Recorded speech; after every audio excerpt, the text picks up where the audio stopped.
This is a lecture from Open Tuition. To benefit from the lecture, you should download the free lecture notes from opentuition.com. So let's go through and have a look at the world of corporate governance, shall we? It's not a massive topic within the syllabus. You're only going to get a handful of questions like that, maybe one or two. They're unlikely, they're not going to be numerical. There's no numerical aspect to looking at corporate governance. So it should be quite an okay topic come the exam. Okay, we're just going to cover the essentials and the fundamentals and make sure that you're happy with them. It's a bit of a chat between you and I about what corporate governance is and how to approach it, and then just hammer away at the questions. I don't even think there's all that many objective test questions within the question banks covering corporate governance. But there we go. Let's not worry about that, shall we? So what is corporate governance? Well, it's quite literal, isn't it? It's the governance, so how things are run within a corporation, within a business. So essentially, it's looking at how a business is run with regards to how it is directed and how it is controlled, and essentially putting in place practices that ensure that the shareholders can be comfortable with how their business that they own is being run, so that the systems, the processes, the controls that are in place are appropriate. Not only are they appropriate, but they are updated, they are monitored, and if there are issues, then that issue is addressed and therefore corrected. Okay, it's become very, very, very, very prominent over recent years. Okay, there's been lots and lots of corporate scandals that have happened that have brought corporate governance to everybody's attention. Okay, if you have a look up there, you can see some, can't you? Okay, some of them you may be aware of. So in the UK, you may have heard more about the cooperative group. But the others, I think Enron, WorldCom, maybe they're a bit too old for yourselves, depending upon how old you are. Okay, they were there at the start of the century, weren't they? But then you've got more recent ones, such as the Volkswagen Group.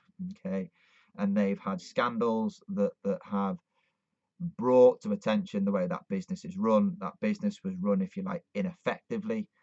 People were operating within the business to try and defraud the business in some way, shape, or form, and therefore that has caused all sorts of issues. Okay, we'll just talk about each of them briefly. Feel free to go through and do your own bits of investigation and working it through. But you know, Enron. Anybody know what the big issue was with Enron? Has anybody seen the film? There is a film about Enron. If you haven't seen it, go and see it. Okay. It was also a stage show in theatre. Okay. But the company, what was the problem? The issue that it was that Enron had billions and billions of dollars worth of debts. Okay. It entered into all sorts of deals that it had funded via debt finance. And this debt finance was essentially hidden. Okay. You may hear the words off balance sheet finance. There was a lot of off balance sheet finance that was used so that there was debt within the business, but it wasn't seen in the financial statements. And the executives in Enron misled the board, they misled the audit committee. And when the auditors finally discovered this off balance sheet debt, ooh, ouch, billions of pounds worth of debt was brought onto the financial statements, and Enron was not really able to go through there and pay it, and that led to all sorts of financial irregularities, and Enron ceased to exist. Okay, WorldCom wasn't too long after Enron. What happened there with WorldCom is that they, again, the CEO, the CFO, were involved in accounting bad practice. They tried to overinflate the revenues. They also tried to record revenue expenditure as capital expenditure. So poor corporate governance, but also ethical issues as well. And we've seen a little bit about ethics already. You know, corporate governance revolves, doesn't it, around ethics. In order to adopt good principles of corporate governance, you need to ensure that the directors, the executives are all ethically responsible, don't we? But WorldCom, again, overinflated its revenue, so its profits weren't as good as what they actually were reporting. They capitalized stuff that should have been expensed. So everybody believed that WorldCom was performing really well when it wasn't. Okay, and again, when this came to light, WorldCom just imploded upon itself. Okay, the cooperative group. Yeah, some of you are looking at me down the camera there, going, "I have no idea." It's a UK-based company or a cooperative. And the problem that they had there is that the bank's chairman, so the cooperative does all sorts of things. It does funeral care, it does pharmacies. One of the big aspects that it was involved in was banking. And the issue that they had is that the chairman that they put in place was not suitably qualified. He was also involved in public scandals. Okay. The public scandals, although nothing really, I don't think, was done illegally, although it's not illegal to be not suitably qualified, it just stinks of poor corporate governance, doesn't it? Now, if you think about banks and how they operate, do you know how banks operate? They're complicated entities, aren't they, in terms of how they operate on a day-to-day business. And the chairman, the person with the overall responsibility of looking over this business, had no experience of banking whatsoever. Okay, I think some of his previous experience was in the church. Okay, so yeah, not the right person, I suppose, to go through there and be in charge overall of the cooperative. And again, the bank got into financial difficulty and had to be bailed out. Okay. Volkswagen, probably one of the more recent corporate scandals that you may be aware of. What was all that about? What did Volkswagen do? This is a little bit different, I suppose, to Enron and WorldCom, whereby there were financial irregularities. With Volkswagen, it wasn't so much about financial regularities, was it? It was more to do with the emissions, wasn't it? They manipulated the tests or falsified the results of tests of emissions of their cars, stating that it was not as polluting a vehicle as what it actually was. Okay, again, that's morally wrong, isn't it? Okay, people were going through buying the cars, thinking that they were buying an environmentally friendlier car than other brands, when essentially they weren't. Okay, and the scandal is going on and on and on. And Volkswagen could be in quite a lot of difficulty when it comes to paying the fines that are likely to be implemented by various jurisdictions around the world. I think America is one of the key jurisdictions that is looking to sue Volkswagen for considerable amounts of money. Okay. All of the above scandals, as it says, came about due to inappropriate corporate governance in place. So that begs the question, what is appropriate corporate governance? That there's no set rules depending upon the jurisdiction that you're involved with. But for appropriate corporate governance to be in place, what we would expect, first of all, at least,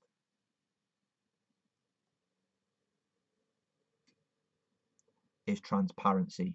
Okay, so by that we want, if you like, open and clear disclosure. So Volkswagen weren't transparent, were they? Or at least the executives that were involved in the emissions were not being transparent about what was actually happening there within the business. Likewise, as well, we want to ensure independence. So by independence, we're wanting to make sure that people run, direct, control the business, whereby there is no influence of any others. The directors of WorldCom weren't really being independent, were they? That they had their own influences at heart, didn't they? Trying to manipulate the profits, because if they manipulated the profits, they probably got paid considerable bonuses. Okay. Likewise, as well, good principles of corporate governance will involve accountability. So what should happen there is that if you are making decisions, you should be answerable to those actions. In terms of the director or the chairman, I should say, at the cooperative, that they weren't very accountable. They were making decisions and they weren't being answerable to the actions that they were taking. Okay, if they had been answerable to the actions, if there'd been an appropriate individual in place, then the issues may not have arisen, or they would have been identified earlier and could have been dealt with earlier before the problems escalated further. And then what we want as well is people to operate with integrity. Okay. You would think that that should be a given, shouldn't it? And that everybody operates with integrity, is being honest. But there's always a little imp on your shoulder, isn't there? Trying to get you to be dishonest and act with a lack of integrity. Hopefully that shouldn't be the case. But it's always there, lurking within the background, isn't it? Okay, so again, just be aware of those principles of good corporate governance. Okay, learn them, might be useful. And then just to go through, finish off the bits and pieces within this short but enjoyable, informative chapter. It's nice when we talk about things that are real world, aren't they? Okay. In some of the tax stuff later on, there's a lot of rules and it's quite dry. There's no rules, and it's a chatty element, isn't it? It's quite enjoyable. Real word, it's interesting. Okay. So in terms of the approach to corporate governance, we've talked about transparency, independence, accountability, integrity. It was on the previous page, wasn't it? The previous slide. But there are different approaches adopted by different jurisdictions. Okay. What you can have there is a very principles-based code or a very rules-based code. Rules-based tends to be the US style of corporate governance, because that goes through there and looks at things being measurable. Okay. So targets will be set. If the targets are not met, you need to be accountable for why that target was not met. Okay. Likewise as well, the way of operating in America, the culture, isn't it? It is all about suing, okay, and counter-suing. Very litigious culture, isn't it? So there, if you have a rules-based method of corporate governance, then the letter of the law can be applied, can't it? And therefore, if it is broken, then people will be held responsible, won't they? And potential legal proceedings there. So it maybe makes things a little bit more rigorous, but the application of those rules can be quite a challenge, can't it? And sometimes it becomes a little bit monotonous in terms of filling out paperwork, etc., and takes away time from the core aspect of your role, which is to run the business on behalf of the shareholders and increase profitability and wealth. Okay.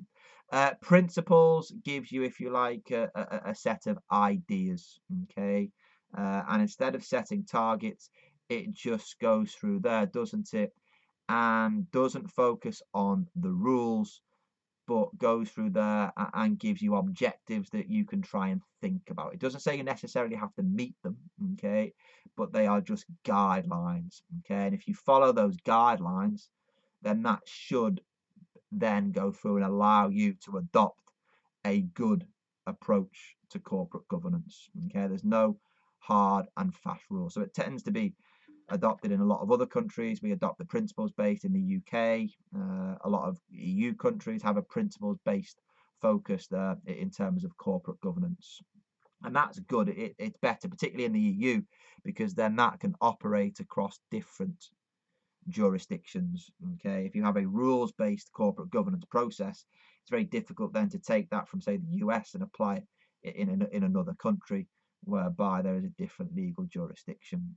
Okay, because it's not here focused on the rules, it makes it easier to apply, doesn't it? Okay. And what I like about it is it says at the bottom, is the emphasis is on investors making up their own minds. Okay, so you've got these set of principles. The CEO, the CFO, the chairman have followed these principles. It's then your decision as a shareholder to turn around and say, well, have these principles been upheld? Okay, if they haven't, then we can do something about it, can't we? Okay, so it's a little bit more subjective, isn't it? Okay, allows you to use a little bit more, shall we say, common sense and thoughts. I think that then makes it better, if you like, to apply and better to observe and then judge. Okay, but just be aware. Again, I think I've spoken about it already. It just talks about the corporate governance in different markets. So the UK, it's a very voluntary code based upon principles. Okay, whereby the US has a very rules-based approach, as it is a very litigious culture, isn't it? So if you are seen to be breaking the rules, then you can be sued if you are breaking them, and therefore that might make you work that little bit harder so that you do not get sued, because you may be accountable for that position within the business. Okay. There we go. That's corporate governance. I think the key thing that you need to have an awareness of is the two different types of principle-based and rules-based.